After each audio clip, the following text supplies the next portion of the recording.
Hi, this is Kim Page Glucki, and this is my first video blog. And guess what I'm talking about today? I'm talking about fear. I've been wanting to create a video blog for a year, and here it is, my first one. And the reason it's happening today is because I challenged myself this week to do something I'm afraid of.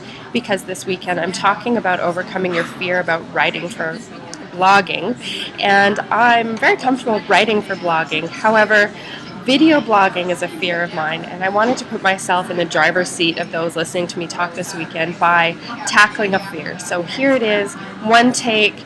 Don't know how it's going to turn out, but I'm going for it. So welcome along for the ride of my first video blog.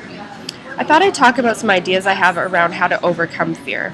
I'm not particularly great at approaching things from a psychological point of view. I'm much more pragmatic than that. However, I have some friends that I really trust and admire in their approach to tackling certain things. And one is my great friend Fauna, who knows a lot about the ego.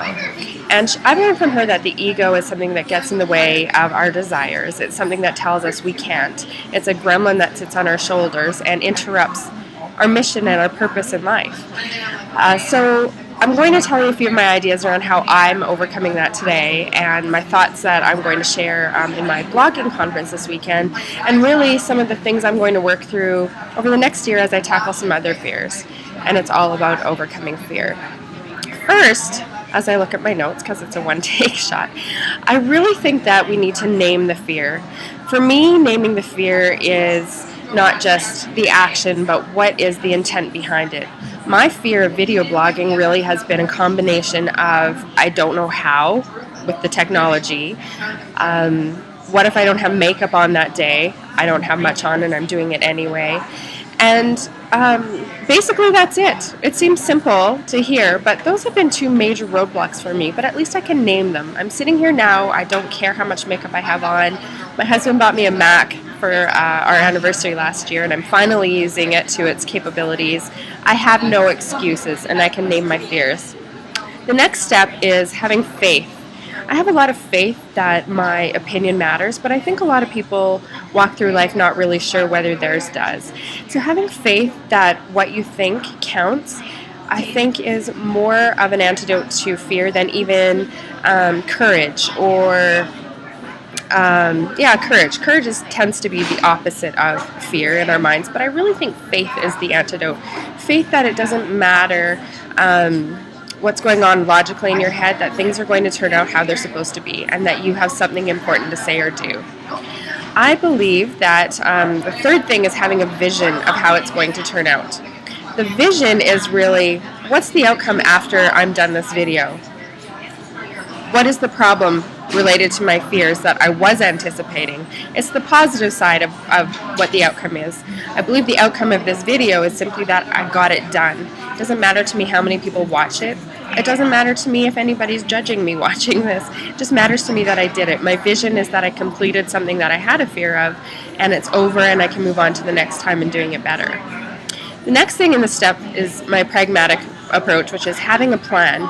For some people, a plan is very thorough. It's setting a goal, outlining all the steps to getting it done, delving into the technology or the pragmatic pieces that help you overcome how to do something. For others, it's more simple and it's winging it, which is frankly what I'm doing today. But whatever your approach is, you need to have a plan, and you need to write it down, just even if it's a simple skeleton plan, so that when your fear starts to creep in again, you can remove the roadblock of how. The next thing is desire. I realized while I was driving to my Starbucks office today that my desire to do this is being driven by the fact that I'm talking about fear this weekend. And I've reached a point where my desire to do this is stronger than my fear of doing it. And I think when anybody can reach the point where their desire to do something overcomes their fear, that puts them almost in more of a childlike state. I was thinking about when I was a kid and I wanted to go on a water slide for the first time, and how I knew I was scared out of my pants to do it. But my desire to do it came first. When my parents said, "We're going to the water park," my first thought was squeals of delight. Yay, let's go. I want to do it. Running up to the top and then getting to the top, and then my fear kicked in. But by that time, I was already committed. I was going down the water slide. So imagine yourself climbing up to a water slide, being a child, and letting your desire come first. When your desire is stronger than your fear, then you can move on to the final step, and that's action. Action is when you just jump in and get it done, and it doesn't matter what the outcome is. It doesn't matter if your preconceived ideas come through or not, but you're going to act on it.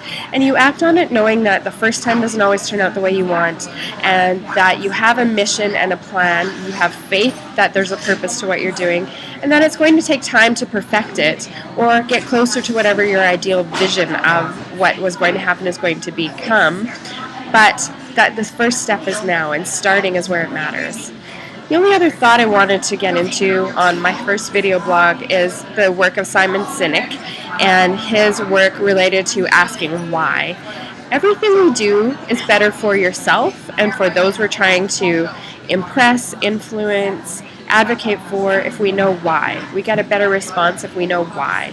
My why today is because I want to influence people how to overcome fear, and I want to influence myself and my children and the people in my world about how to do things better. And one step is overcoming fears. I work with my clients all the time, and one of the first things we have to overcome is their fear of not having a voice, their fear of not being good enough, their fear of not making money. Once we get past that, we get on to the fun stuff of making a difference in the world. And this is one little mark on making the difference in my world by overcoming a fear at a time when my desire is really high and it matters most to me. So thanks for watching my first video vlog, and I look forward to doing it again the next time. Take care.